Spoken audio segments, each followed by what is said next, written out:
13 races down, one more race to go.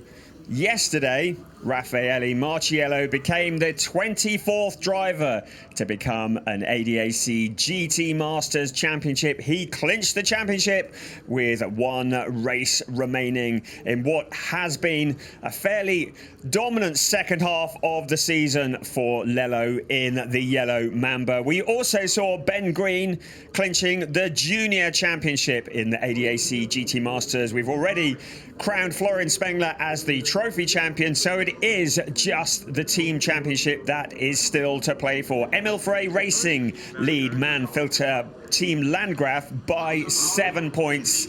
There are 25 points available in this race. Today, the final race of the season. Hello everybody, welcome to the Hockenheimring. We are in the Rhine Valley near Hockenheim in Baden-Württemberg at this glorious circuit. And it was that man there, Ian Guven, along with co-pilot Christian Engelhardt, who brought the Team Youth Sport Wagen Technique Porsche home to win yesterday, the first race of the weekend. And they're going about trying to make it a back-to-back because they're going to be starting from pole position again for this race today. I say again, it was actually Raffaele Marciello who started on pole position, but it was Guven and Engelhardt who came through the field, and it's to take the win yesterday, and it's Guven who's put it on pole position again today. You saw a brief picture of Ricardo Feller, the outgoing champion, along with Christopher Mies. But with most of the championships decided, it really is gloves off, elbows out.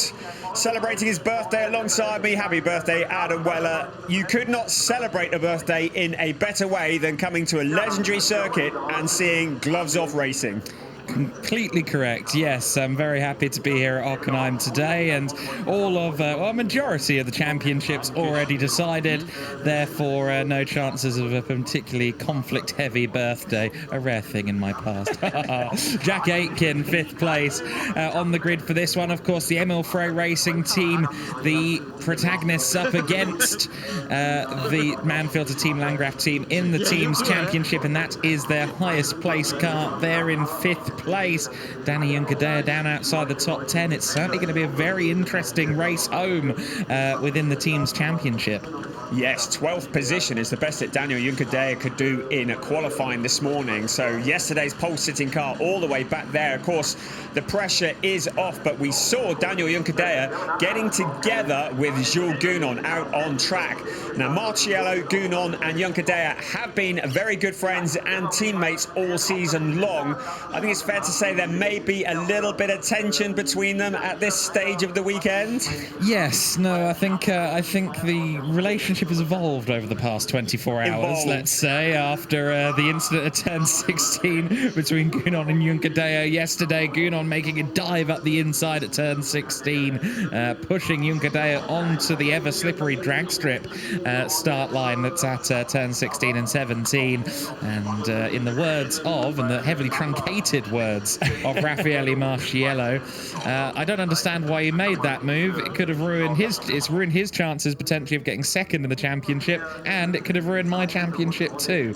And he said more than that, but we'll leave that for the cutting room table. Yeah, if the bleep machine had been in operation, it would have been a silent movie.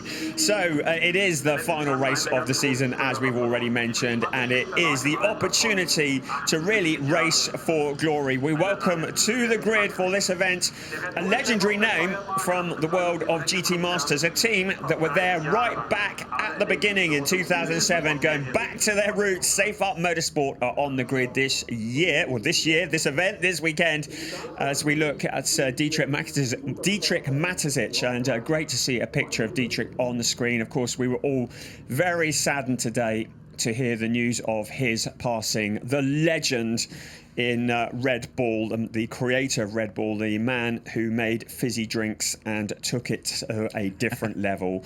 And of course, many, many stars of the future.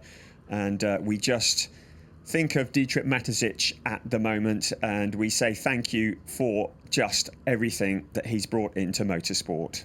I think that F1 statistician Sean Kelly put it best. Without Dieter, we wouldn't have the Red Bull Ring potentially. That would have been demolished. Yeah. The likes of Vettel and Verstappen wouldn't have had the backing required to ascend to the levels that they now have hit. Yeah. And it goes far beyond that. You know, I think at certain points in the last 20 years, you could scarcely go to a racing event without seeing a Red Bull back car. He was a huge enthusiast for motor racing, and he invested millions upon millions. Obviously saved Jaguar and Minardi. Now, of course, Red Bull and AlphaTauri Formula One teams. You could list off his contributions to motorsport all day. And of course the drivers list, the drivers that have been through the ranks of Red Bull, through their junior academy and through their senior academy, through Formula One, through all the different levels. So many legendary names. We mentioned just a few moments ago, Safe Art Motorsport, we're welcoming back to the grid Frederik Vervies. There's another legendary name who is at the wheel of that car, and it's great to have them back here.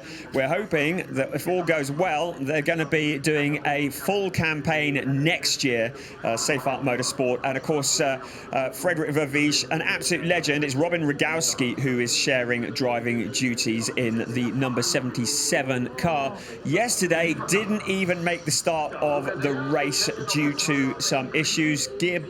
Clutch, was it? Clutch issues, yes, indeed.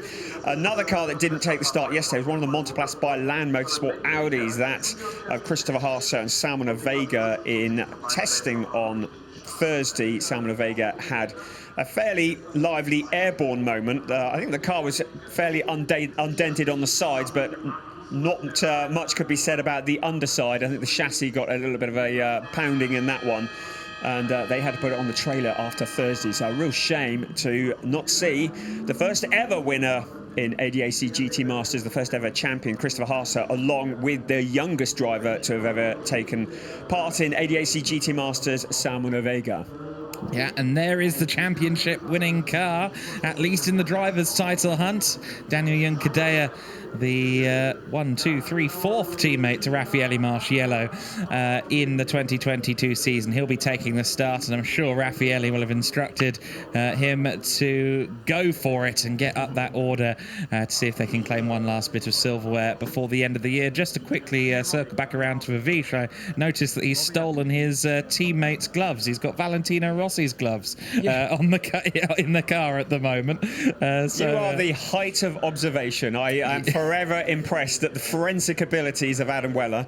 If I was Rossi's teammate, I'd like a pair of his gloves too, to be fair. So we'll put that one out there then, shall we? That looks like Ben Green, Niklas Krutencar. Ben Green, who has taken the junior championship. He did that yesterday. A very strong drive from him and Niklas Kruten this year. Of course, they had back-to-back wins at the Red Bull Ring. And Ben Green, another driver, along with Niklas Kruten, who have been a very welcome addition to the grid this year. To remind you that in GT Masters, we have a success penalty. So the 1, 2, 3 from yesterday are carrying a weight penalty in their cars today. Christian Engelhardt and Ian Changuven, they didn't have that weight penalty in qualifying, but they will have 20 kilos extra that they're going to be carrying around with them at the start of this race. And in fact, for the whole of this race, you can't take it off halfway through. It'll be interesting to see whether that affects their pace at the start. And Ricardo Feller, who's starting alongside, will have that very much in mind.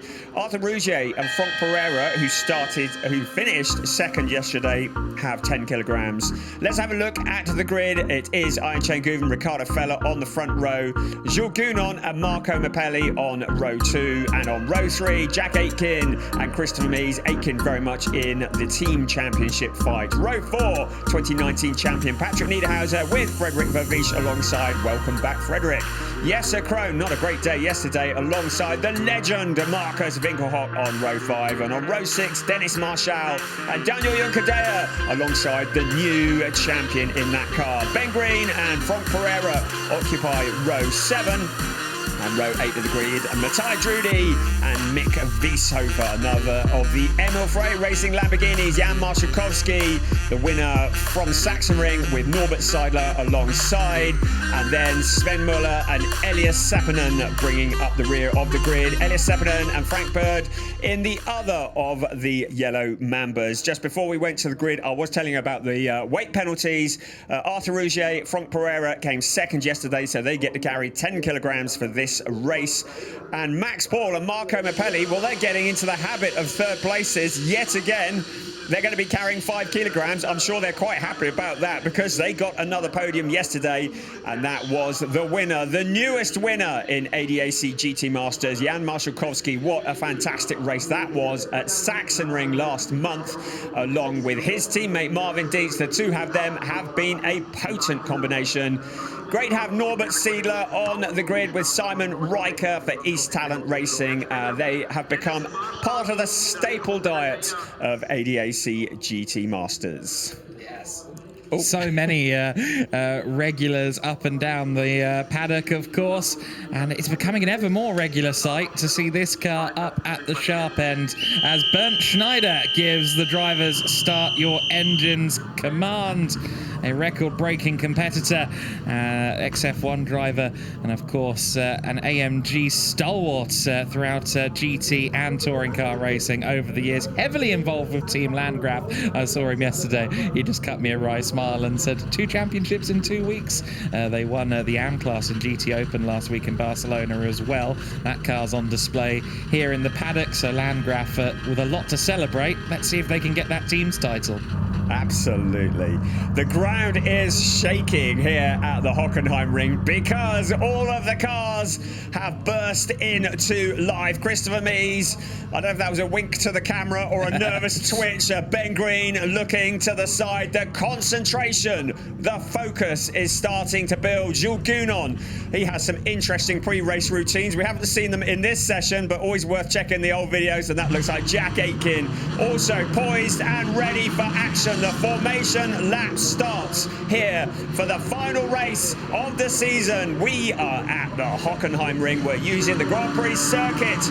It is a circuit that is 4.574 kilometers around, 2.842 miles, 17 turns, 9 to the right and 8 to the left. It's a circuit that was redesigned by Herman Tilke in 2002. It was significantly shortened, and Herman is here this weekend watching the racing. There is confirmation of where we're at on the team championship. It's the only championship that is still to be decided. You can see how close it is between Emil Frey and Mann-Filter. The highest finishing car in those teams will score the points. There are 25 points for a win, 7 points between first and second, so very much all to play for. And you know what would be particularly funny?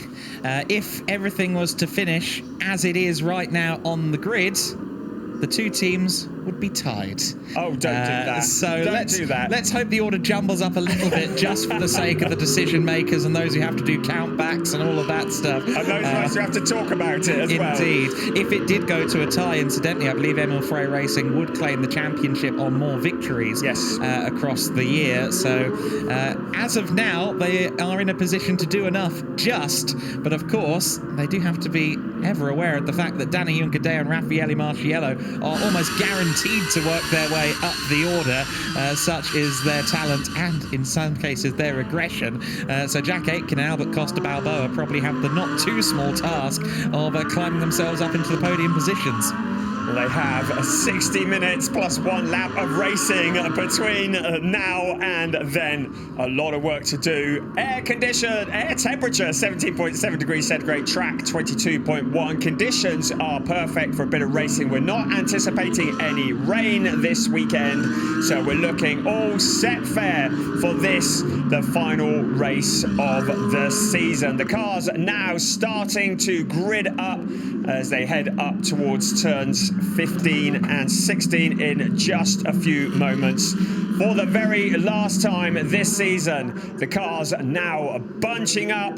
The safety car in just a few moments will disappear off into the pit lane, and it will be up to Ayhan Guven and Ricardo Fellow to lead the cars across the line. Remember, Guven is carrying that success penalty as well. This, race 14, the final race of the season. Are we ready for one last dance in 2022? This is the ADAC GT Masters, and we are racing. It's Ayhan Guven who gets that jump, and also Jules Gounon on the inside of Ricardo Ricardo Fella into turn 1 they come. Be careful not to run wide, but Jules Gounon, a great start from him. The car's jostling for positions behind Ricardo Fella, dropping back into 3rd place. Max Paul in there as well. Christopher Mees getting involved. Can see Jack Aitken there, but now Jules Gounon through and past Aychen Guven for the lead. So Jules Gounon starting off as he means to go on. The Drago Racing Team Zevio Mercedes jumping into the lead. Maybe that success penalty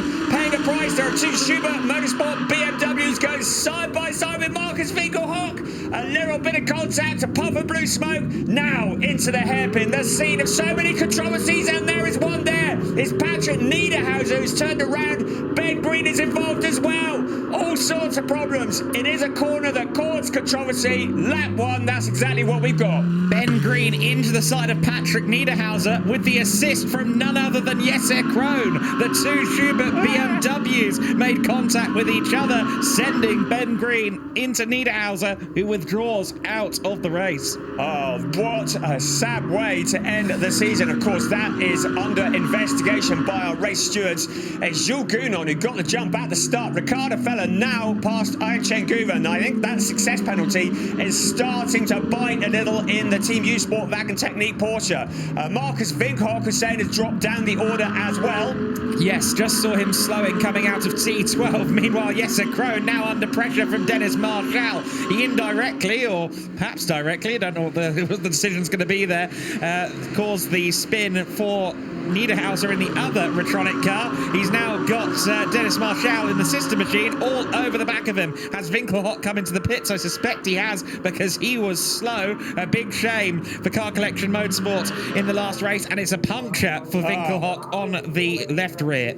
So, lap 1 completed. It's Jules Gounon, Ricardo Fella, and yet another non-finish for Marcus Winkelhock. That is very sad. He might get out again. It's Florian Spengler who will be sharing the driving duties with him, but of course they have lost an awful lot of time. Jules Gounon, Ricardo Fella breaking clear of Aychen Guven. Marco Mappelli in 4th place, and then Jack Aitken looking solid for Emil Frey Racing. So still advantage Emil Frey at the moment. Keep an eye on Christopher Mees, outgoing champion, in 6th place, and Frederick Vervisch in the 7th place. Of course, his first race of the weekend as a result of that non-start yesterday. And now Frederick Vervisch looking at the Christopher Mees car. This is a replay, and that's Ben Green shedding bodywork, and it looks like the front wing of the car has disappeared, and surely they're not going to be able to carry on with that. We have a safety car out, and I expect that'll be for debris out on the track. So safety car is out. The car's going to be brought back to a slow pace, but a very dramatic opening few moments of this, the final race of the season. Yeah, the entire headlight spilling out of Ben Green's M4 there after the quite heavy contact, clearly, based on the condition of that car's left side with Patrick Niederhauser. Perhaps no surprise then that Niederhauser felt the car was too damaged to continue. Of course, we spoke about Marcus Winkelhock potentially being out of the race. Unfortunately, the car isn't back out onto the circuit, so he's going a lap down. I was about to suggest that perhaps a safety car would mean that Winkelhock could get himself back into contention, but I think they've taken the car straight back into the garage. Such a shame so early on. Let's have another look at the start. You can see that Guven came out of turn 17 with just a nose in front, and then they came across the line side by side. But it was Jules Gounon who got the great start. Look at him nail the accelerator. He was ready for that, wasn't he? But that Porsche, as we've said already, was carrying a success penalty, an additional 20 kilos, which will have had a quite significant effect of the performance, and not quite the grunt. And you can see Jules Gounon just sailing past into turn 2 around the outside, and did it without any contact at all. This is a view from Daniel Yucadea. He's still showing in 12th place, so very much caught up in the traffic, not going forwards, not going backwards. And there was Marcus Winkelhock in front of him as well. This is the view of Aychen Guven, a little bit depressing as the green and white Mercedes comes past. Notification, safety car will be in on this lap, and you could see, well, that's how you get a puncture, getting together like that. And Yucadea, I don't know if he got involved or not. He got very close to it if he didn't get involved. Looking again at that hairpin incident up at turn 7. I think Junkadea just avoided any contact.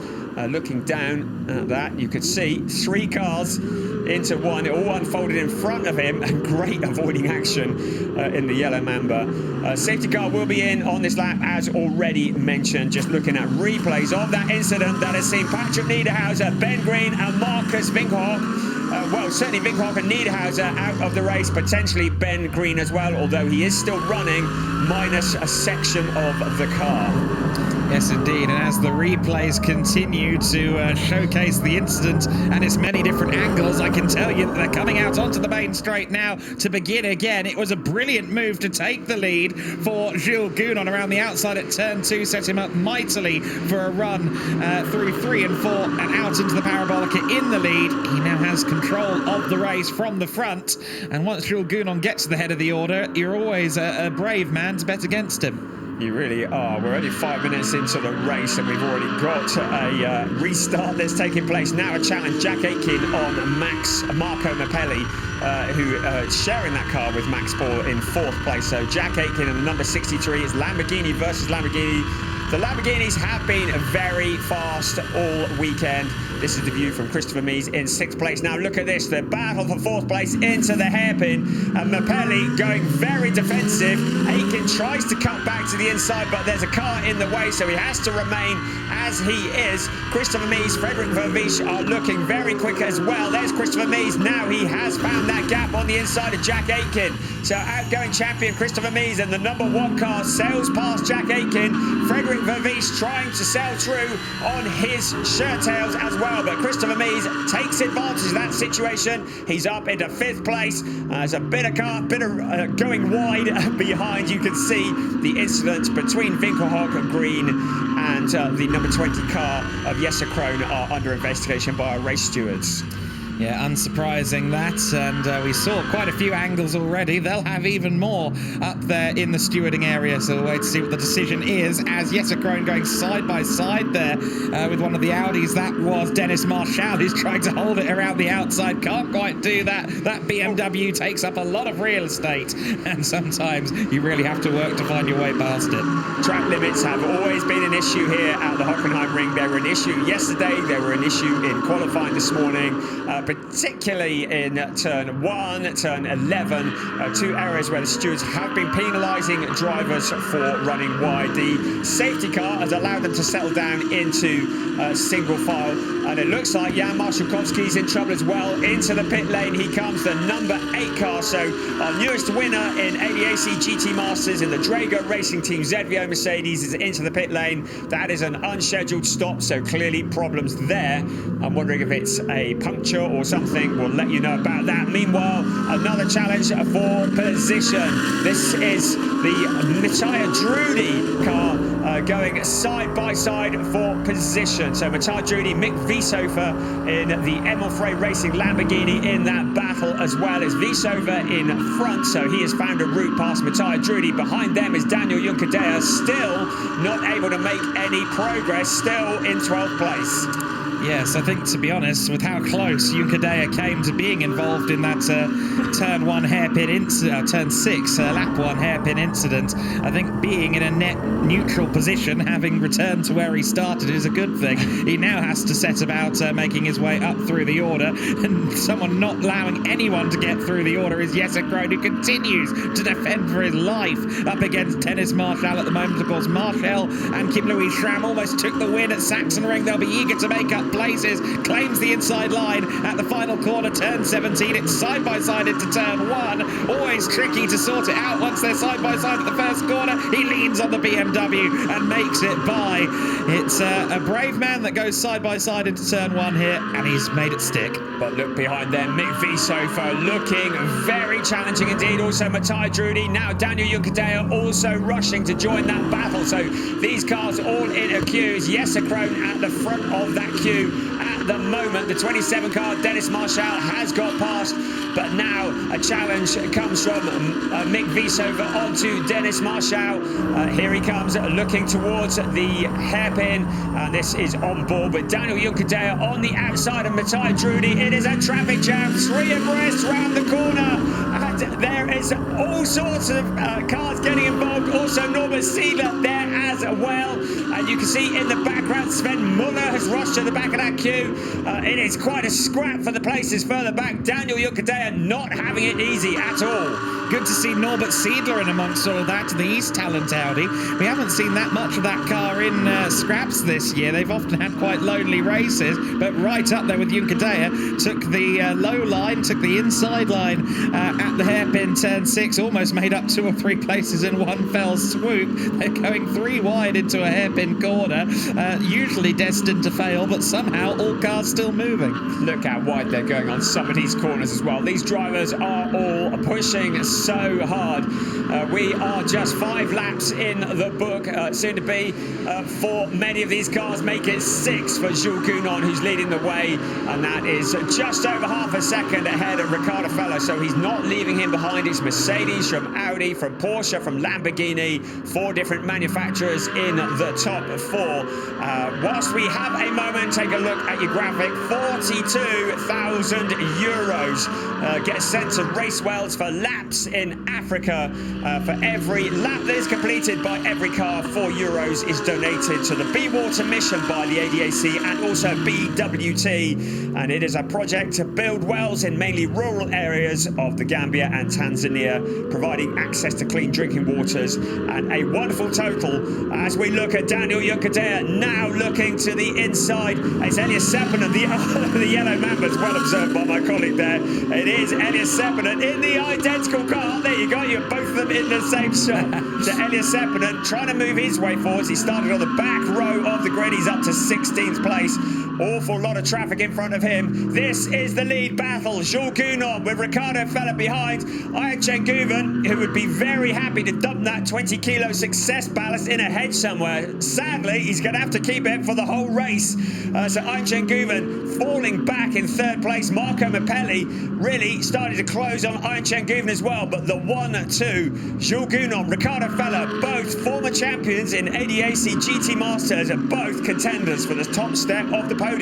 Both drivers with very strong co-drivers as well, so I'm intrigued to see strong and young talented co-drivers as well. I'd be very intrigued to see those 2 scrap for the win later on. You'll note that just up the road from them is Jan Marszalkowski. You're starting to see him in a few of the shots. They did get that car back out at the ZVO camp, but of course it's all but a lap down. Jan Marszalkowski will be hoping for another safety car, if anything. The outgoing champions are both showing very well in this race. Riccardo Fello in 2nd place, and now Christopher Mies in 5th, starting to pressure Marco Mappelli. That's going to give Ian Chen-Guven maybe a little bit of breathing room. The orange and black Mercedes Audi of Christopher Mies, the #1 car. Of course, he won the championship in the same team with Riccardo Fello last year and in the same car. But he will not be retaining that this year. Obviously, he is in 5th place at the moment, and now he is homing in on Marco Mappelli. Behind him, Jack Aitken, not having quite the pace that he had hoped for. Talked to Albert Costa Balboa yesterday, and he just said they were struggling, and they've changed an awful lot on that car for today. But it still looks like Jack Aitken not being able to keep up with the queue of cars in front of him. No, not yet able to hook it up quite like those in his immediate vision. That's a shame for Aitken. Aitken and Balboa desperately need to move up the order here, as we suspect Danny Juncadella and Marciello will make up places. As it stands, the Emil Frey Racing team would miss out on the team's championship by a point, with Jack Aitken and Balboa in 6th place.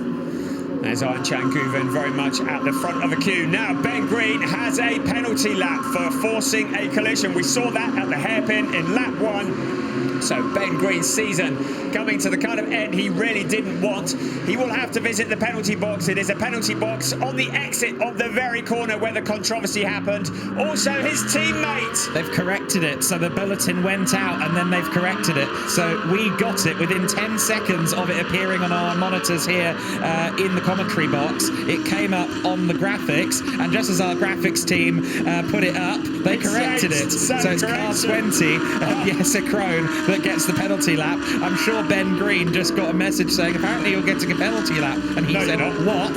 And then they said, oh, never mind. So Jesse Cronin then. There you can see the penalty box on the right-hand side of the exit of the hairpin. The place where the incident happened, he has to slow down to no more than 50 kilometers an hour. That will feel very slow indeed. He's off the racing line. He gets back up to speed. You can see how many places he loses as a result of that. He was in 10th place. Now he's down in 17th, I think that is, by my reckoning. Ben Green is with him as well. So Ben Green, despite the front left corner of the car missing, is carrying on. And in front of him is fellow Schubert Motorsport pilot. We are looking back now at the third place battle. Aychen Guven, who is still struggling a little bit for pace. Marco Mappelli and Christopher Mies. This is the view from on board with Christopher Mies in the Montpellier by Land Motorsport Audi. And he can see the possibility of a third place just in front of him. And Marco Mappelli, what a feisty driver he is. Behind Christopher Mies is Jack Aitken, doing all that he can to wind in Christopher Mies. And then there is a gap back to Frederik Vervisch in the number 77 Seyfarth Motorsport Audi. Gap in the points, in the team's points, has now gone up again with Jesse Krohn dropping down because of the penalty lap. That means that Emil Freya currently 2 back in if things were to end as they are now in the team's championship. So we are 43 minutes and 45 seconds remaining in this race. To remind you, there is a mandatory pit stop that all the drivers will need to take, and it needs to be within a pit window. The window will open 25 minutes into the race, and it will close 10 minutes later, 35 minutes into the race. During that window, every car will need to visit the pit lane for a mandatory stop and driver change. Tyre changes are not allowed unless they have a puncture or an issue like that. The pit stops have a minimum pit stop time, 65 seconds for pit entry to pit exit. If the driver goes below that 65 seconds, they may well pick up a penalty. They may also pick up a penalty for exceeding track limits. And Frederik Vervisch actually disappeared off the picture completely for a while before he reappeared, really using all of the track and a little bit more. Christopher Mies still staring at the back of the Paul Lamborghini, driven by Marco Mappelli, still not finding a route past. Marco Mappelli still putting the heat on Aychen Guven in the Team U Sport Wagen Technique Porsche. There is the 1-2. They've broken clear of third place. Aychen Guven, yesterday's winner, along with Christian Engelhardt, holding on to that third place. The queue of cars are behind. Jack Aitken has closed in on that battle for third place now. He's firmly a part of a 4-car train now. I am wondering if they'll get him in at the first possible opportunity to try and release Albert Costa Balboa in something like clean air. But then again, you'd imagine that potentially Marco Mappelli, Christopher Mies and their respective teams might have the same idea. So whether or not that would work out remains to be seen. Pit window, of course, opening in 7 minutes' time. Christopher Mies looking a little bit impatient as he ducks out. There's something loose on the front of the car. I don't think it's affecting too much. Looks like a bit of tape, actually. But you could see him as they went into turn 2 just now, ducking out from the queue, taking a little look. You see these 1, 2, 3, 4 cars all fighting for third place, and you get the feeling it all could explode before too long if they don't pit when the pit window opens. It's Aychen Guven in third place, the last of the podium positions. Marco Mappelli, along with Max Paul, have got into the habit of picking up trophies and standing on podiums. They want to keep that going. How wide does Frederik Vervisch go out of that corner? He was almost in the car park then, but he carries on. Dennis Marshall kind of following him, not quite as wide. On board with Jack Aitken trying to close in on Christopher Mies. These cars so equally balanced, but not able to close that gap up of the car in front. Yeah, very, very close in qualifying. The entire field was split by 8 tenths coming out of the qualifying session, so we're expecting a close, hard-fought race here. Of course, these GT3 cars produce quite a lot of downforce and therefore quite a lot of dirty air. It's very difficult to follow, and even more difficult to follow close enough to then make a challenge for position. It's all about carrying speed out of the previous corner in order to be alongside going into the next one, and that's so much easier said than done when all of the drivers are up to a high standard. Aychen Guven on the crest of a wave here in third place, and there are some sharks following him. Ian Guven, Christian Engelhardt, they have been such a hot combination, and I expect they'd like this season to be a bit longer because they really are, as you say, on the crest of a wave in the Team U Sportwagen Technique Porsche. Guven, who came from Carrera Cup Germany and Porsche Mobil 1 Super Cup and has taken to GT Masters like the proverbial duck to water, but he's not impressed with that 20 kilos. You can see that. Marco Mabelli flashing the lights, looking impatient. Christopher Mies, he keeps ducking out of the queue, but he has to be careful because if he makes a challenge and it doesn't stick, Jack Aitken is going to be through.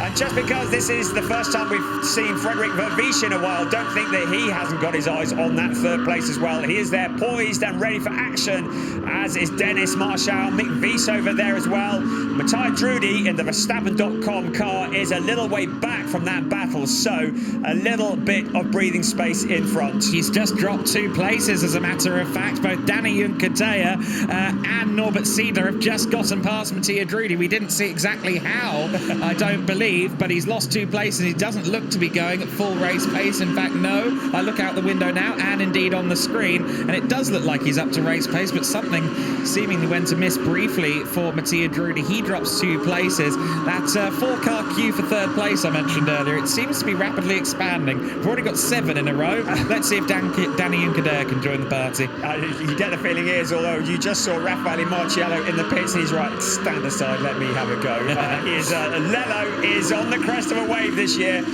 Spectacular performance from him through this year, certainly through the second part of the year. Of course, he is the first driver to be a solo champion in GT Masters since Jules Gounon in 2017. He is a solo champion on account of the fact that he changes his co-drivers very regularly indeed, although he has settled with Daniel Junkadea. We just saw Sven Muller making a challenge on the outside. Further back in your picture, we'll keep an eye and see if there's any place changes there. At the moment, no place changes for third place. Ian Guven still with Marco Mapelli, Christopher Mies, Jack Aitken, Frederick Vervisch, Dennis Marshall, Mick Wies over, and then Daniel Junkadea closing in as well. Although, as Norbert Siedler is closing in, we said we saw Muller challenging, and that is a challenge for position with Matthias Drudy. So Matthias Drudy dropping down, and the Porsche, the number 22 Allied Racing Porsche that's run by Jan Kasperlik, takes up a position from the Verstappen.com Audi.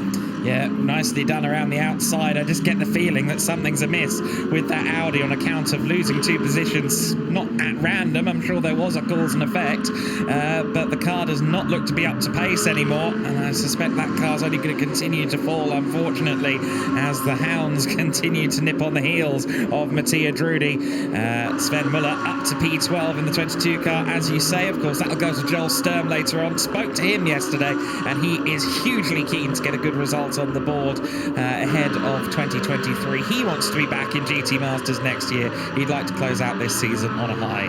Yeah, Joel Sturm, who started the season in such strong fashion, has been involved in a few controversies over the last few races and would dearly love that a strong finish to the season. Yes, a Krone now turning the heat up on Frank Pereira. To remind you, Pereira is carrying a 10-kilogram success penalty, the mighty BMW, the M4 in his debut year in the ADAC GT Masters, sailing past the Lamborghini, taking the position away. Looks like Elias Seppänen also is going to find a chance, but he doesn't quite have it. Out of the hairpin they come, so Seppänen dropping back behind Pereira, but yes, Krone finding a way through. Here is our lead duo. The gap has stabilized at about 1.2 seconds, and they have both of them broken free of Ian Guven. About 5.1 seconds between second and third.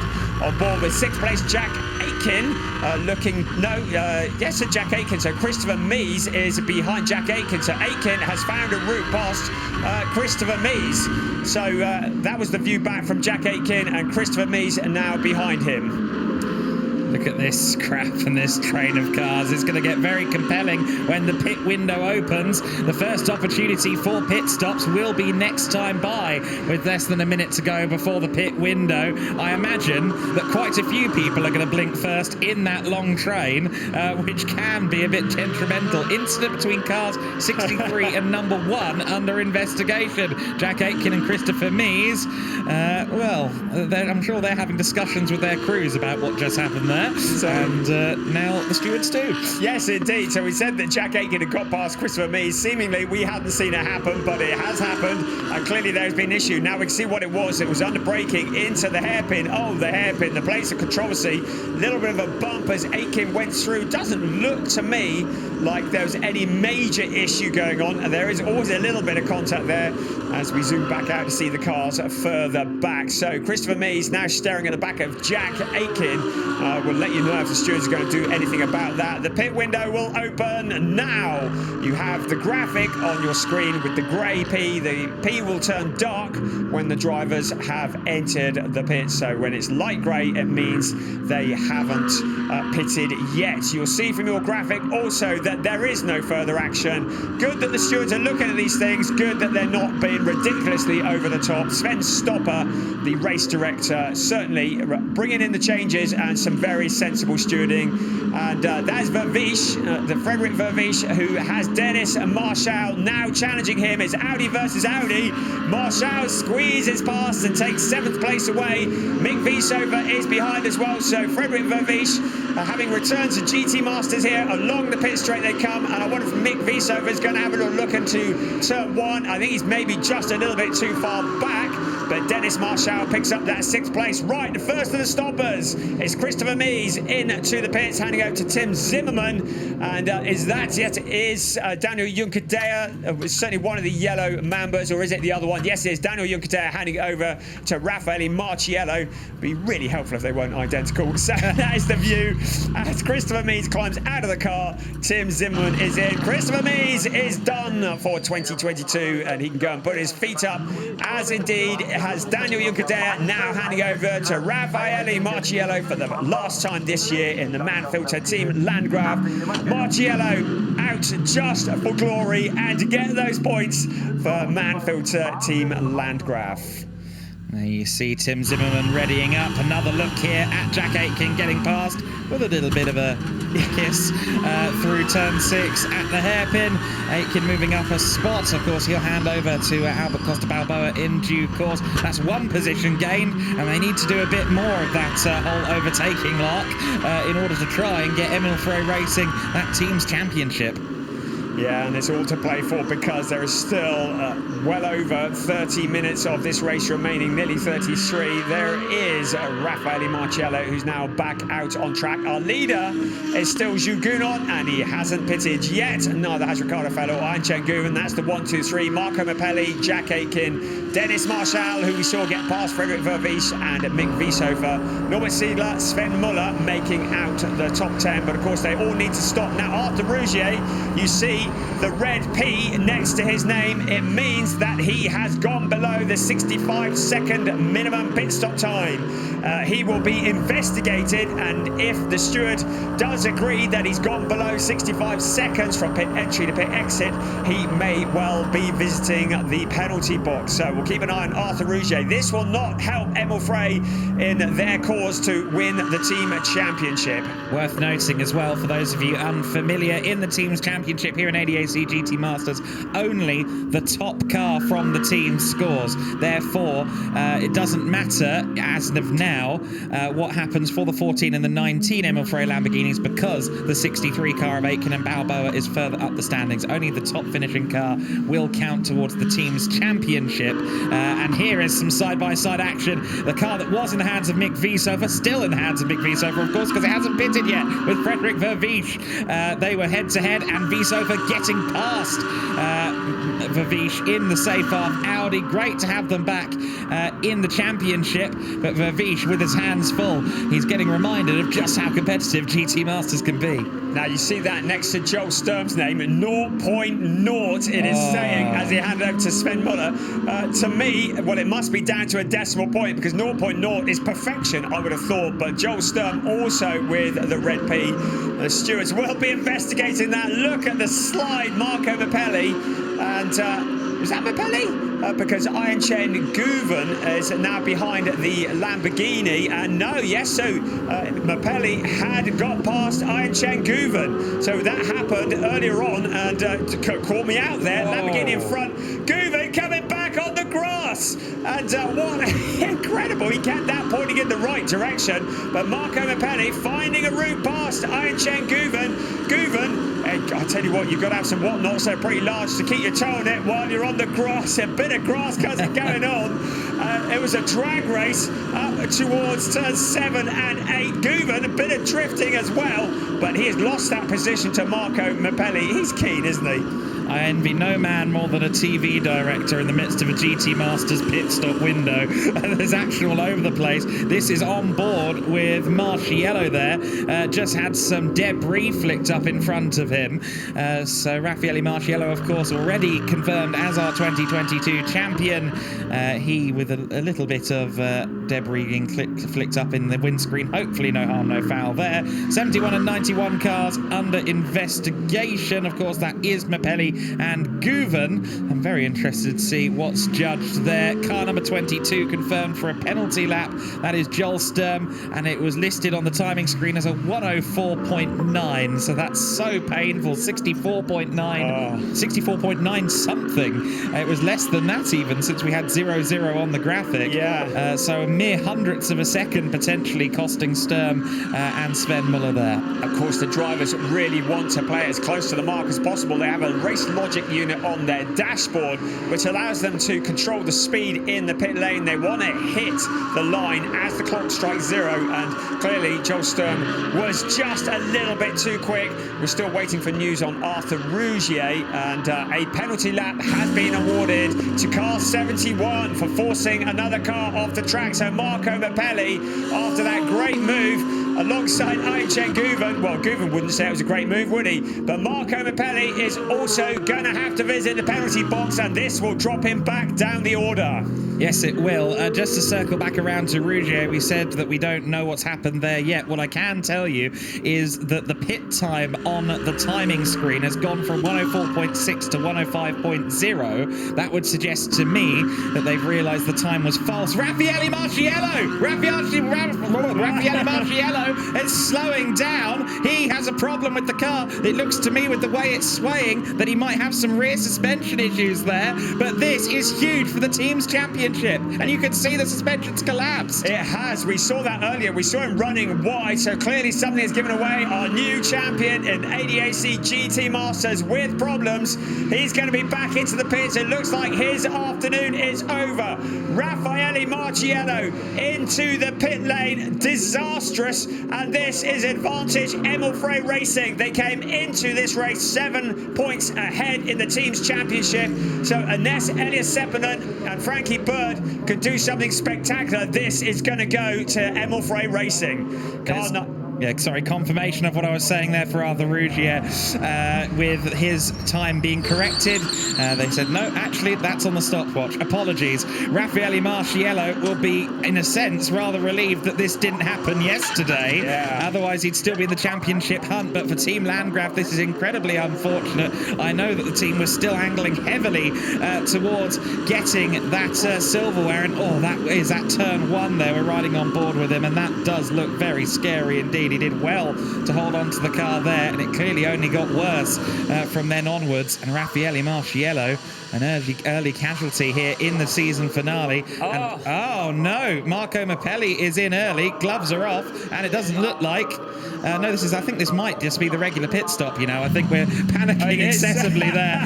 Maximilian Paul getting into the car. The fact that there were so few people around the car and so little going on aside from Mapelli, his body language was an angry man. Of course, he's angry because of his penalty lap. Thankfully, the car's still in the race. Absolutely.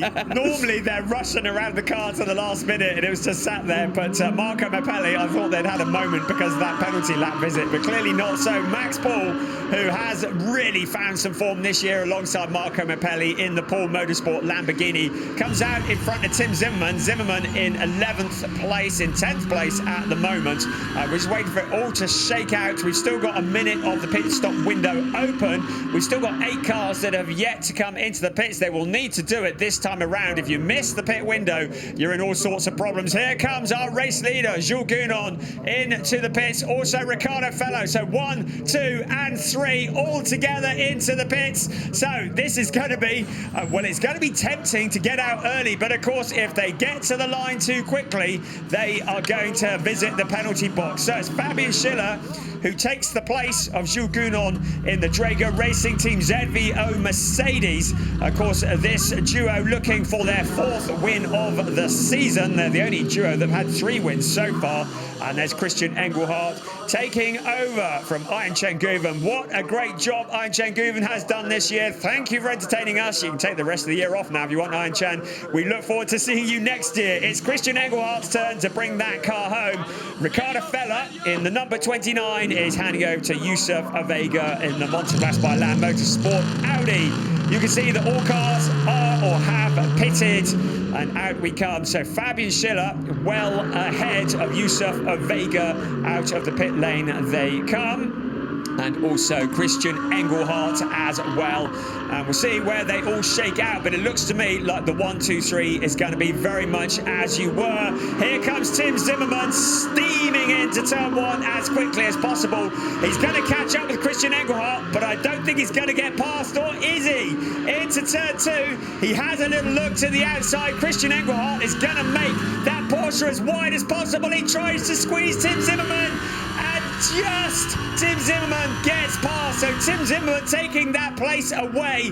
But now Christian Engelhardt coming back in the Porsche side by side, heading towards the controversial hairpin. That is turn 6 under braking. Christian Engelhardt has the inside line. Now will Tim Zimmermann try and duck back to the inside or the exit of the corner? He would like to do that, but there's going to be a Lamborghini in the way as well. So advantage Christian Engelhardt at the moment.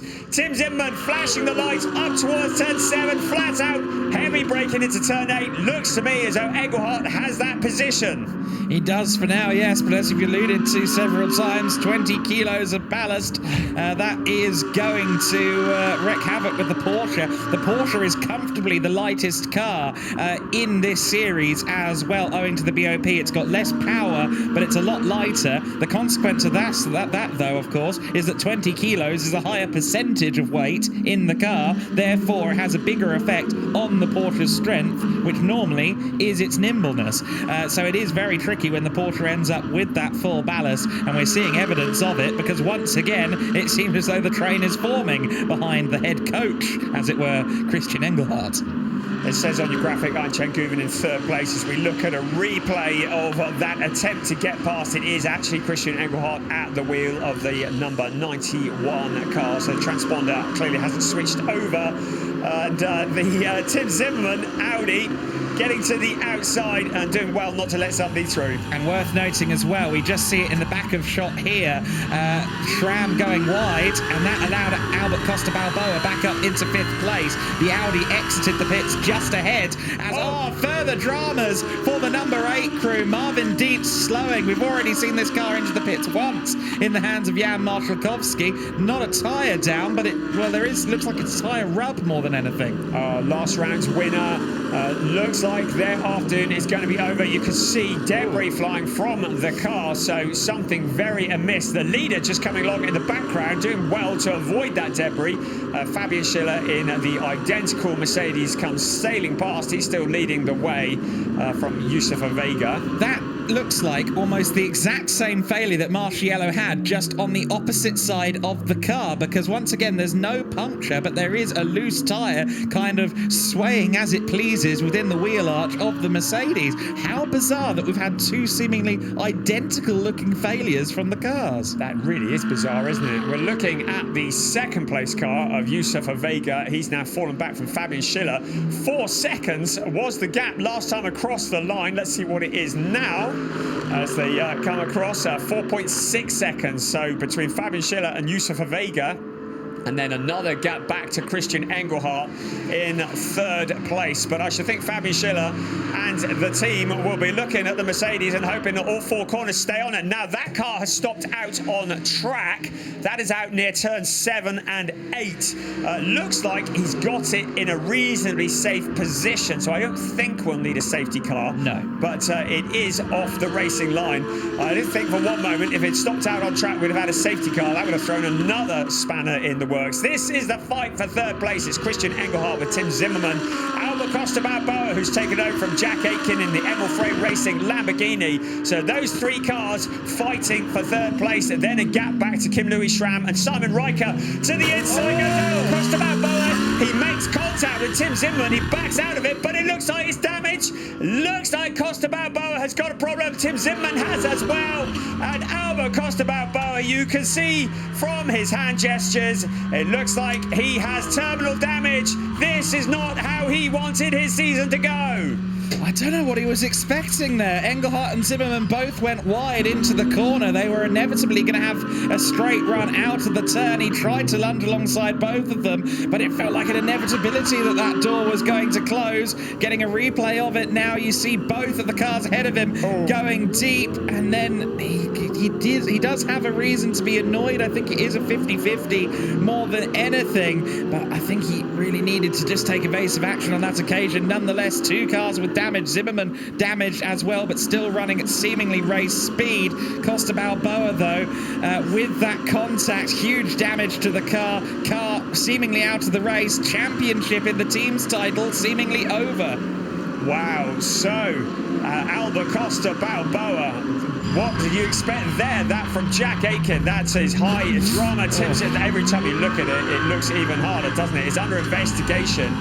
Tim Zimmermann still in that fourth place. It doesn't get any easier every time you watch it, does it? Simon Riker, he's having a great time, up in fifth place. That's a really good job for the number 54 car. By best showing of the season by far. You can see the damage to the front corner of Albert Costa Balboa's Lamborghini.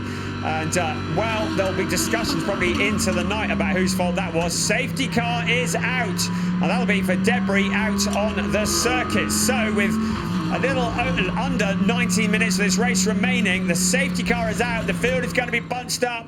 Suddenly, it's game on again. Yes, it is. It's such a difficult one, that incident. I feel sorry for the stewards on this occasion, because it was both something that you could see coming and something that doesn't seem fair on many of the parties. So it's very tricky to call. I'm sure Sven Stopper and crew will be working very hard, and they're far more qualified than I. But the fact of the matter is that Albert Costa Balboa is out of the race. He's upset with that one, and it's now falling on Costa Lapalainen in the 14 car to try and salvage potentially the team's championship. He is in 8th place as the leading Emil Frey Lamborghini now. In 11th place is Frankie Bird in the 84 Team Landgraf car. And so at the moment, the pendulum is swaying firmly in favour of Team Landgraf when it comes to that team's title. Well, Emil Frey coming into this event leading by 7 points, so it is going to be very, very tight, isn't it? We'll keep an eye on that. There is Tim Zimmermann, who looks very frustrated by that. Let's have another look at this. Tim Zimmermann was trying to make a move on Christian Engelhardt, who had gone deep into the hairpin, and then Albert Costa Balboa on the inside. There's 3 cars through that corner. Well, it's hard enough getting through single file, not to mention 3 abreast, and here is that contact. It was quite an impact. I'm surprised Tim Zimmermann doesn't appear to be showing too much pace loss as a result of damage, but we'll see how that one unfolds as well. With 17 minutes of this race remaining, our race staff doing a great job clearing the track. And there is Tim Zimmermann carrying on at the moment. Doesn't look as though he's got problems. There is Albert Costa Balboa. He has got a problem because his season is now over, along with Jack Aitken. This is not what he had in mind when he got out of bed this morning. Absolutely not. Let's see, who does this benefit then? I think that potentially as safety car is going to be in this lap. It certainly doesn't particularly benefit Christian Engelhardt still with that ballast that's been causing them problems all race. I'd say potentially Nicky Katzberg could be one to watch in that team tube at BMW. It's looked quick today. It's back up into the top 10 after that penalty lap during Jesse Krohn's stint. I wouldn't mind betting that BMW could make up a few positions more before race end. We shall see how your prediction comes. So riding on board with Fabian Schiller, trying to keep some heat into the tyres. In a few moments, the safety car is going to duck off into the pit lane any second now, in fact, and it will be Fabian Schiller who will take control of this race. Yusufa Vega just behind him, chomping at the bit. Yusufa Vega, a great addition to the ranks of GT Masters this year. Fabian Schiller as well in front of him. The two drivers out of the turn 17, out onto the pit straight. Christian Engelhardt there as well, but with that heavy Porsche, Tim Zimmermann carrying the damage. Simon Riker there. Max Paul not out of this yet. Konsta Lapalainen looking to pick up points for Emil Frey Racing, still in a strong position. So Emil Frey still in a good position to win the team championship. Into turn 2 we come. The rest of the cars filing through, and still battles going on. That is Frankie Bird alongside the 33 of Thierry Vermeulen, and that is Joel Sturm once again out on the grass. So Joel Sturm, he's going to drop to the back of the pack, but Frankie Bird alongside Thierry Vermeulen, and damage. It looks like damage to Frankie Bird. Another of the Landgraf Mercedes out of the race. This will be championship over for them. It will be. The team's championship pendulum sways again. This time, once again, for the second time in this race, it sways heavily in favour of Emil Frey Racing. The Mercedes is being retired to the side of the track by the looks of it, unless Frankie Bird wants to do the slowest lap of the Hockenheimring recorded in recent history. Tim Zimmermann gets tagged meanwhile by Simon Riker. He's in a spin in the mid-pack. So many cars coming at him. Thankfully, he drifted out onto the runoff area. It's all kicking off here at the Hockenheimring. Nicky Katzberg getting involved there as well. Tim Zimmermann dropping to the back. Ben Green has handed the car over to Niklas Kruten, who hasn't given up either. So he's stuck in there in the Schubert Motorsport BMW. Tim Zimmermann trying to come back through the pack. It's not Christopher Mees, it is Tim Zimmermann, despite what it says on the graphic. It definitely feels like the last day of school, doesn't it? It does. They're hurling projectiles around the room. The teachers put on a movie, but no one's watching. It's very exciting stuff here in the season finale. We've got 14 minutes left to go. So many of these cars are walking wounded at this stage. A replay here between Zimmermann and Riker, and just getting tagged. Zimmermann was slower around the corner than Riker anticipated. I imagine probably because of the damage sustained to that number 1 car already. And well, he will count his lucky stars that he managed to slide his way off the circuit. Max Paul did very well not to get involved in that. You saw him come through. He's looking potentially at another 3rd place if he can get past Christian Engelhardt. He's getting good at those, isn't he? Here we go again. That is that incident. The number 1 car, which is already wounded, clearly didn't have the pace. You can see how wide Nicky Katzberg went out of the corner to avoid the incident as well. Tim Zimmermann does not look impressed. You can see in his eyes that spin, looking at the replay, and it's just, okay, point it in the right direction. If it still moves, keep it going. The incident is under investigation. You'd expect nothing less. And that is the response from the team that you would expect, isn't it? Yes, it is. Just to confirm, the 84 car has gone behind the wall at the hairpin. So that car has withdrawn. They're not trying to get back to the pit. Non-score for Manfield to Landgraf. And Tim Zimmermann still out wide onto the dirt. There is a penalty lap that has been awarded to car number 19 for causing a collision. So the car 19 with Arthur Rouget at the wheel will have to visit the penalty box. But it's drama up and down the pack. The number 1 car really has been in the wars with Tim Zimmermann at the wheel, Joel Sturm behind. Robin Rogowski, who took over from Frederick Vervisch, is behind them. So we need to settle down. 12 minutes of the season remaining in the ADAC GT Masters. There's still Fabian Schiller leading the way, but all hell is breaking out behind. Yusufa Vega in 2nd place. A drive-through penalty for car 54. Well, we saw that one coming, didn't we? Simon Riker is going to get a drive-through penalty. Such a shame, because it was by far their strongest showing of the season. They did get a third place earlier in the year, but yeah, certainly one of the best races they've had to this point. I'm amazed that Joel Sturm's car is still running. After Friday, when it was wet here at the Hockenheimring, there had effectively been a ditch formed on the exit of turn 4. That's exactly what Joel Sturm went through. So many cars went through the grass in the wet and basically cut it down to the dirt itself. And I thought for sure that car would be terminally damaged, but no, he's there in 13th and he's still fighting.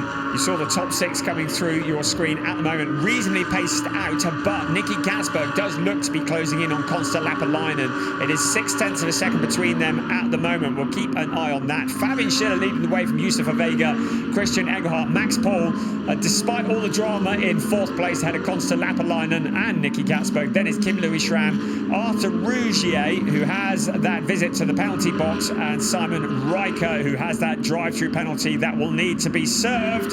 And it will be any second now. Here we go. This will feel like an eternity, because the 54 car is going to drop to the back of the pack. Such a shame. A very strong showing here.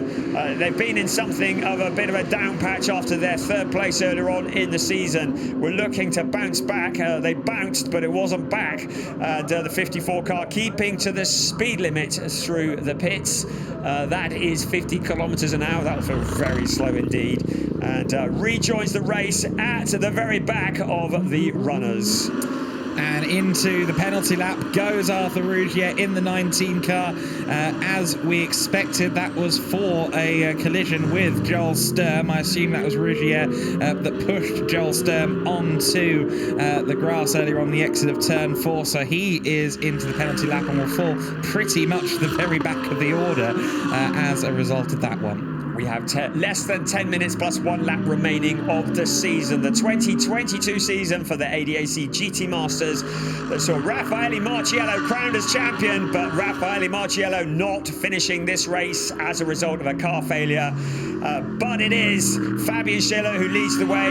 He took over from Jules Gounon. They're looking to become the only drivers to win 4 races this year.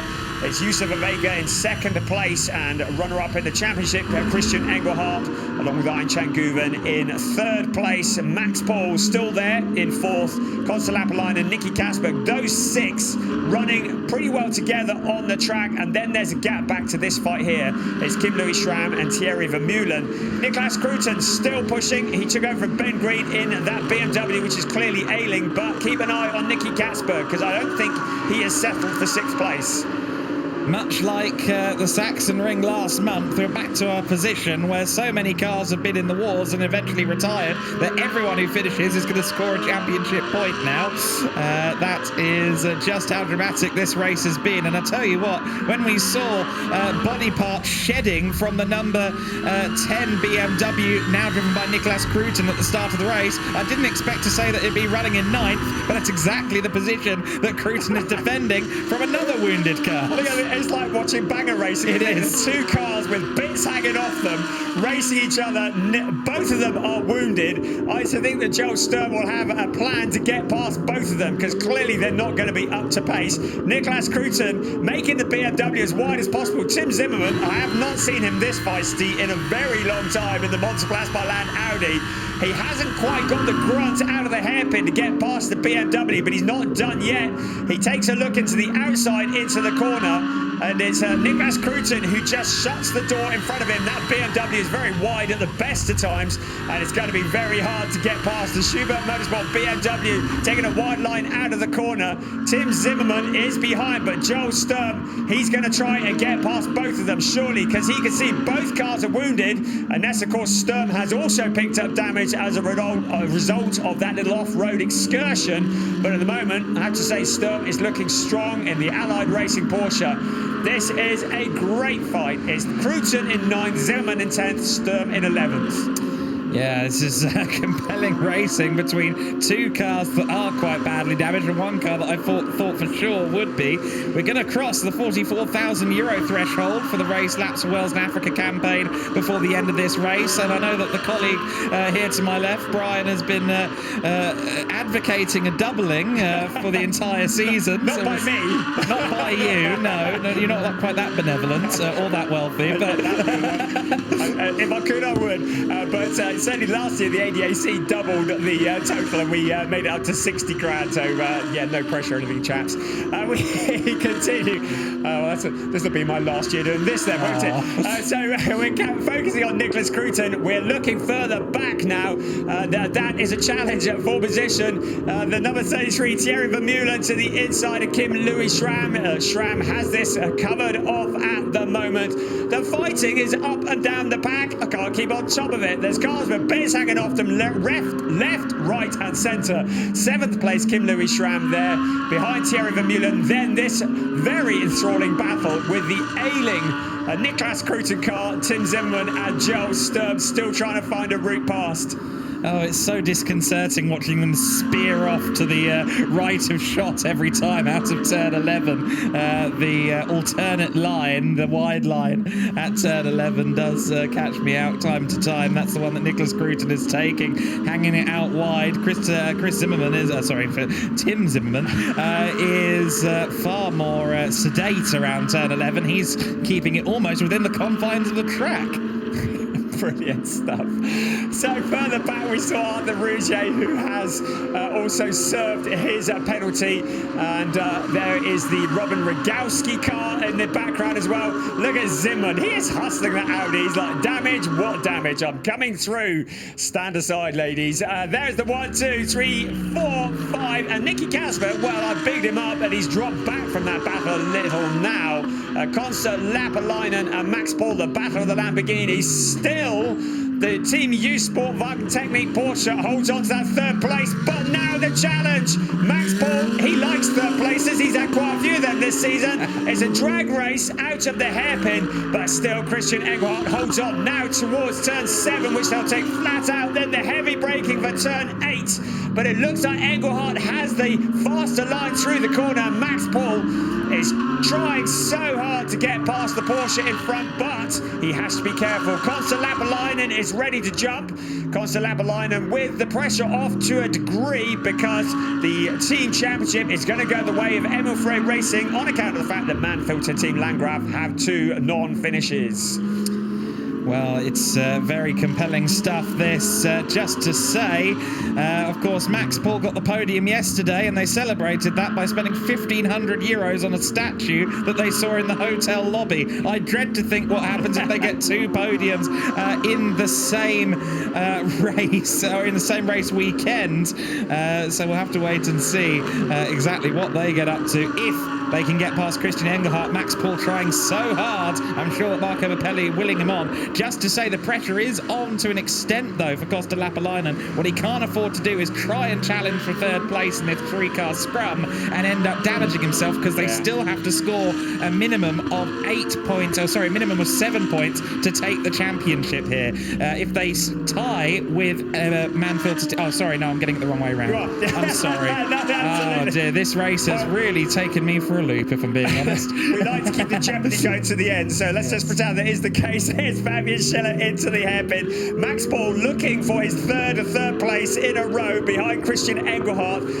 Engelhardt, who is or was the 2020 champion. Here we go again, further back. It's Thierry Vermeulen to the inside of Kim Louis Schramm. We haven't seen whether they've managed to keep it going, but Joel Sturm now to the outside of Tim Zimmerman. Sturm has been holding on for so long. He is a driver who gets his elbows out and likes to get stuck in. And finally, the Porsche is passed. He's going to set about Nicholas Cruton ahead of him next. Behind them is another of the Emil Frey Racing Lamborghinis. Everywhere you look at Emil Frey Racing Lamborghinis. This one with Arthur Rouget at the wheel. But we continue to watch Thierry Vermeulen, Kim Louis Schramm. That is the fight for 7th place. Here comes Tim Zimmerman once again on Joel Sturm, trying to get that position back. The ailing cars. Well, Tim Zimmerman doesn't feel like he's lost a lot of pace. No, well, it is but a scratch, really. It's not a key aero part on the car, so I'm not surprised it hasn't cost him that much time, but I'm arguably more surprised that the subsequent tag from Simon Riker and some of the other things that have happened to the #1 car didn't hamper it further. However, Zimmerman is still coming under a lot of pressure in this scrap now from Arthur Rougier, who's been on the charge. He's already gotten past Rogalski since serving that penalty lap several laps ago, and he's looking to try and maybe get himself back up into the top 10, the frustrated Arthur Rougier. So still we focus on this fight. Christian Engelhardt, a wise pilot. There is a minute and 3/4 plus 1 lap of the 2022 season remaining in the ADAC GT Masters. A minute and a half plus 1 lap for Max Paul to try and get his third place in a row, having taken over from Marco Mappelli. But Christian Engelhardt, a wise, experienced driver, and he is holding on to that third place for all he's worth. That car has been in third place for pretty well the whole race. Firstly in the hands of Arjen Guver, now in the hands of Christian Engelhardt. Max Paul, though, he's going to do everything that he can in the last minute plus 1 lap of the season to try and get back on the podium. Fabian Schiller is still 2 seconds ahead of Yusuf Vega. First and second looking pretty solid at the moment. Third place by no means over. No, absolutely not. Max Paul has been getting more and more feisty, more and more confident in his driving, I'd say, as the year has gone on. As we've alluded to before, it did seem that our light went off, perhaps in terms of the car setup and things like that, after T3 Motorsport was somewhat rebranded into Paul Motorsports halfway through the year. Marco Mappelli and Max Paul have had some fabulous results. Last 3 events, they've scored a third place in all of them. And let's see if they can get a 4th in 6 races. That would be a real achievement. Well, the time is now running out, though. We are a 1/4 of a minute plus 1 lap remaining of this race. At the moment, our race lead is heading up towards the hairpin. Fabian Schiller, who's taken over from Jules Gounon. We look up towards the hairpin. In the background, Yusuf Vega, who took over from Ricardo Feller. Then this fight for third place. Now Max Paul knows the time is running out. It looks like a clean move at the moment, but Christian Engelhardt has the faster line out of the hairpin. But Max Paul, as close as ever, picking up a slipstream around turn 7 they go. Keep the foot buried on the floor. Now under braking. Is he going to take a little dive to the inside? Max Paul to the inside, trying to steal that third place away. Christian Engelhardt coming back at him. But it's Max Paul who jumps up into third position. Now Christian Engelhardt going to try and pick up a slipstream to get past, but Konsta Lappalainen is lurking in the background, ready to jump. It looks like Max Paul has got that move done. The car that is carrying the success penalty, well, both cars are carrying a success penalty, in fact, but it's just that Engelhardt has got a bigger success penalty, a 20-kilo success penalty to be precise. And the car that has 5 kilos of success penalty has just got past. You can see the celebrations in the Paul Motorsport garage. Now he's just got to hold on for what remains of this race, and that is very, very little, because we are into the final lap of the season. Gosh, that's gone by quickly, hasn't it? Not just this race, but this season. It is Fabian Schiller, along with Jules Gounon, in the pound seat to be on the top step of the podium at the moment. He's still got this scrap going on further back behind Nicholas Cruton for 9th, 10th, 11th and 12th place. Look at how wide they're now going through turn 1. It's about 4 times the width of the actual circuit, the racing line, seemingly, at this stage. So the final lap of the season now. Into the hairpin goes our race leader. We're still focusing. Joel Sturm, Arthur Rougier fighting over 10th place. The battles are still raging up and down the pack. In the background, the ailing Tim Zimmerman car. But Joel Sturm, who has been something of a star in GT Masters this year, now fighting off the attentions of the number 19 Arthur Rougier car. He goes wide into the hairpin and shuts the door. And now the Emil Frey Racing Lamborghini of Arthur Rougier dropping back just a tad. In the background, Tim Zimmerman, he's not done yet, in 12th place. Joel Sturm holding on to that 10th position, holding on to the lead though, into the final lap of the race, the final lap of the weekend, the final lap of the season. Fabian Schiller, who took over from Jules Gounon. A great start to the race for the Drago Racing Team ZVO Mercedes. Out of turn 17, the final race of the season is going the way of Fabian Schiller and Jules Gounon. Youssef Vega, Ricardo Fella second, and it's another third place for Max Paul and Marco Mapelli. Christian Engelhardt, Arjen Guven doing well to come home in fourth place ahead of Konsta Lapalainen and Mick Wiesover. Nicky Gasper, great recovery from him, along with Jesse Krohn, rounding out the top six.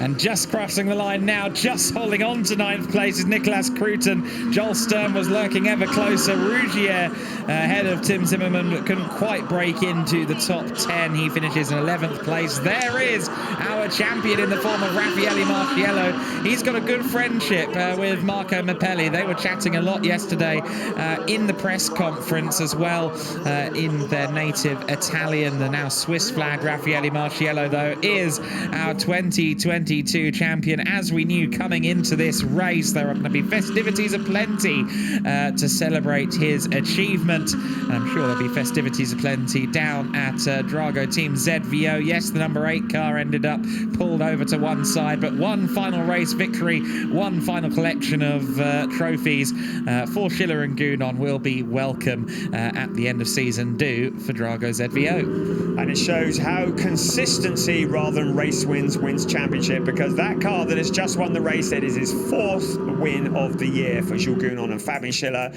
The driver who's won the championship, Raffaele Marciello, has only won one race. There is the confirmation of the result. After 36 laps, it's Schiller and Gounon from Vega and Fella. Max Paul, Marco Mapelli rounding out the top 3. Christian Engelhardt, Arjen Guven 4th ahead of Konsta Lapalainen and Mick Wiesover in the number 14 car. Then Jesse Krohn, Nicky Kasberg. There are the rest of the results scrolling through your screen. Non-finishers from the Manfilter Team Landgraf Mercedes. Also Balboa and Aitken non-finishers, and a very unusual double non-finish for Manfilter Team Landgraf. Marvin Jan Marszakowski not making it to the end, and neither did Florence Spengler, Marcus Winkelhock, and Patrick Niederhausen, Luca Engsler, also non-finishers. And that race win is bigger than we've given it credit for, because this team, Gounon and Schiller, outscored Engelhardt and Guven by 12 points. The advantage Guven and Engelhardt had between second and third of the championship coming into this one was 10. So by 2 points, Gounon and Schiller will be our championship runners-up. Wow, yes, so the fighting is not just for the title, of runner-up, very important as well, and it has been such a strong performance all year long from Drago Racing Team ZVO. Had it not been for some non-finishers, one at the Sachsenring, another one at Zandvoort, and some low scores. And there's car 14, that's looking like some donuts that are about to take place. Here we go, the winners donuts. Fabulous. Don't drive into Christian Engelhardt, for goodness sake. Get a penalty after the flag, that'll be fun. Was this post-Saturday points? Yes. Ah, okay. I've got that wrong. Sorry, I'm going to have to apologise there for that. My maths has been appalling in this one. Most of it I apparently can't read. Look at this. It's a really slippery surface on the outside of turns 16 and 17. It's used as a drag strip. It's been used as a donut strip at the moment. Some wonderful donuts from the number 91 Team U Sport Wagen Technique Porsche. The crowd, and it is a massive crowd here today. They have been thoroughly entertained as Christian Engelhardt does a few donuts to finish off the season. They don't need those tyres anymore. They're going to drop them in the skip anyway, aren't they? Imagine if often you see the fans walking away with those. Whichever fan gets those tyres might not be able to roll it away. Because it's away, exactly, yeah. Some nice drifting then and some celebrations at the end of the season. Just to reaffirm, I was completely wrong about what I said a few moments ago. It is Engelhardt and Guven that will be the runners-up, just about. It was a lot closer, but I misread a sheet here in the commentary box. It is still going to be Christian Engelhardt and Arjen Guven that claim the runners-up spot, and I'm sure they'll be keen to go one better in 2023. I personally would love to see that pairing remain in the season to come. Jules Gounon was the last driver to be a solo winner of the ADAC GT Masters title. Raffaele Marciello is now the latest solo driver to do that, and he takes the title away from Christopher Mies and Ricardo Feller. Fabian Schiller alongside Jules Gounon, they have been such a solid combination all year. It feels like Fabian Schiller has really stepped up a gear this year. There is Max Paul and Marco Merpelli for Paul Motorsport. Who knows what kind of monstrosity is going to get bought and end up in their garage after this. There is confirmation. It's Emil Frey Racing who win the team classification. Manfilter Team Landgraf, well, they worked hard, but two non-finishers, and they very nearly surrendered second place to Monteplas by Land Motorsport, but in the end, Emil Frey a fairly convincing win in the team championship. Yes, it was. Of course, strength in numbers for them with 3 cars versus 2, but with the way we score the points in the team's championship here in GT Masters, only the top car scoring, it really is a test across the season of car preparation and positive results. And it also means that if you do have multiple cars, the misfortunes don't hit you as hard in the team's championship. Lest we forget that Emil Frey Racing are in their first season in GT Masters as well, so what an achievement for them. They feel like part of the furniture already, of course, but it is their first season. They've only gone and won it. Absolutely brilliant, and that is a very convincing job indeed from Emil Frey Racing. There is the Manfilter team, and that car has been put there because it is Raffaele Marciello who has won the championship.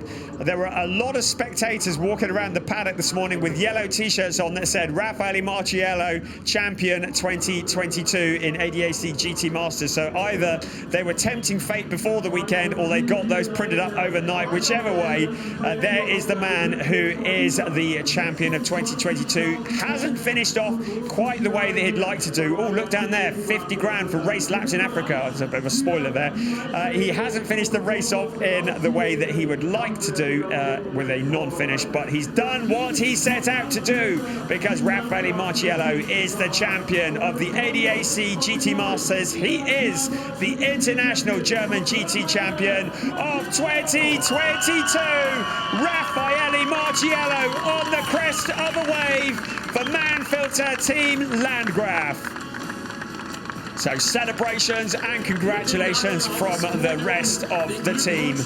At the start of the year, it didn't look like he was going to do it. He had a couple of third places, but then a real dip in form midway through the season. He started off with Jonathan Aberdeen as his teammate. Then it was Lorenzo Ferrari, Mauro Engel at the Nürburgring. Eventually, it was Daniel Juncadella who moved across from Drago Racing Team ZVO to allow him to become the champion. I thought we were about to get the national anthem, so I thought I'd shut up. You and me both. Yes, indeed. Yeah, so after Mauro Engel, it's Daniel Juncadella who did jump across from Drago Racing Team ZVO. It does feel like a man's made in heaven. Let's have the national anthem.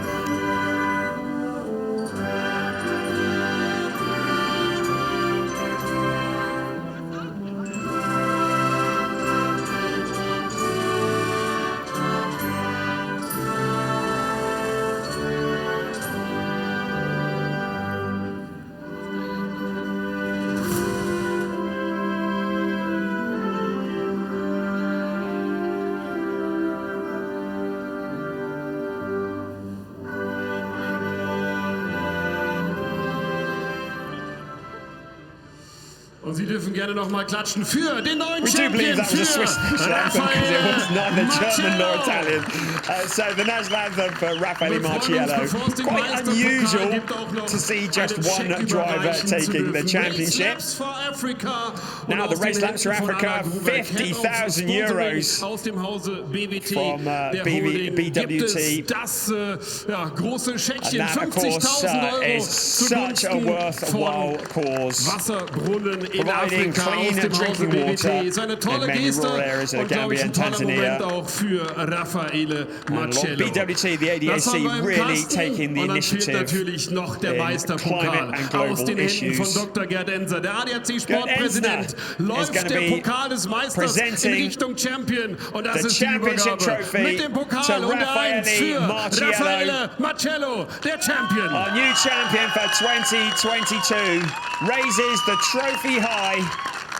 He set out to do exactly what he needed at the beginning of the year, adding it to his GT World Challenge Europe title. Zu einer anständigen Meisterehrung gehört auch eine anständige Champagnerdusche. Manfilder Team Landgraf, it's time for champagne! The celebrations start. The Manfilter Team Landgraf crew run for cover.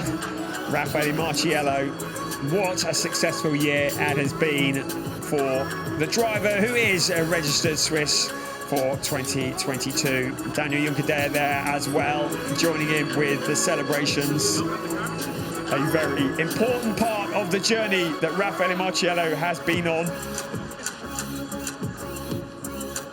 And the celebrations will no doubt continue into the night. There'll be some sore heads and some sticky backs. Onto the roof of the car goes Raffaele Marciello.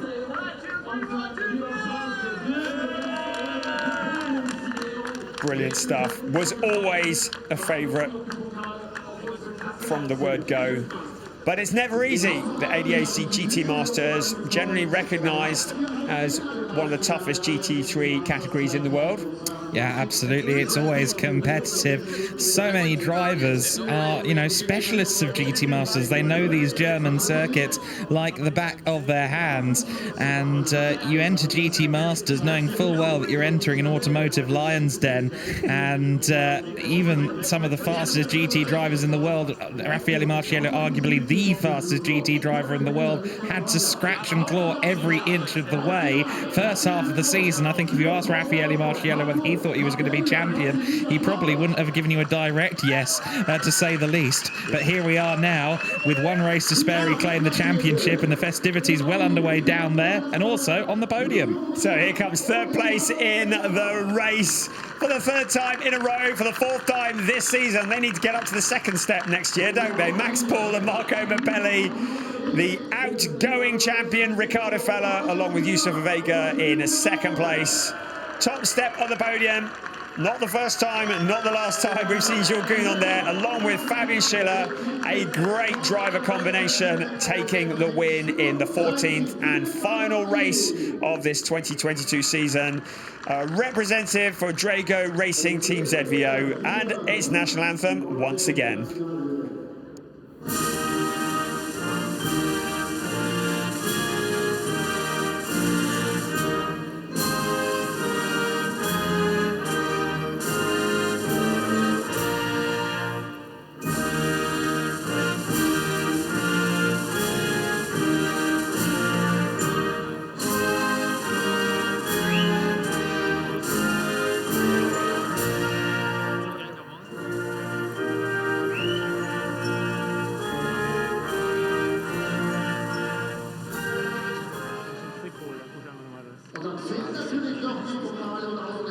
So, national anthem done.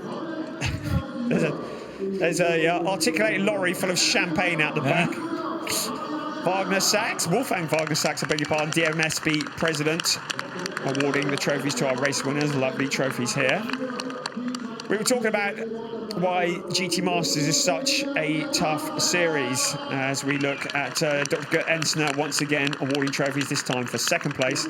Some of these tracks so challenging. You know, it takes a real driver to conquer Sachsenring, Oschersleben, some of these really tough tracks.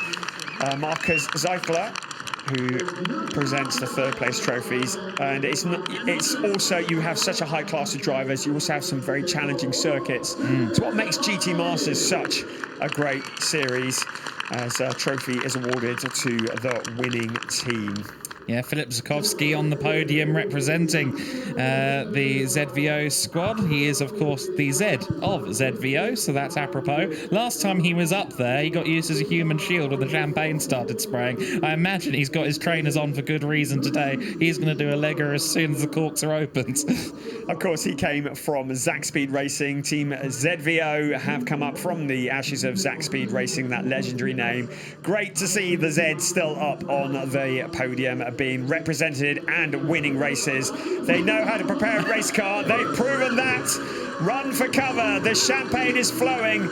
to conclude what has been a thoroughly entertaining season in the ADAC GT Masters.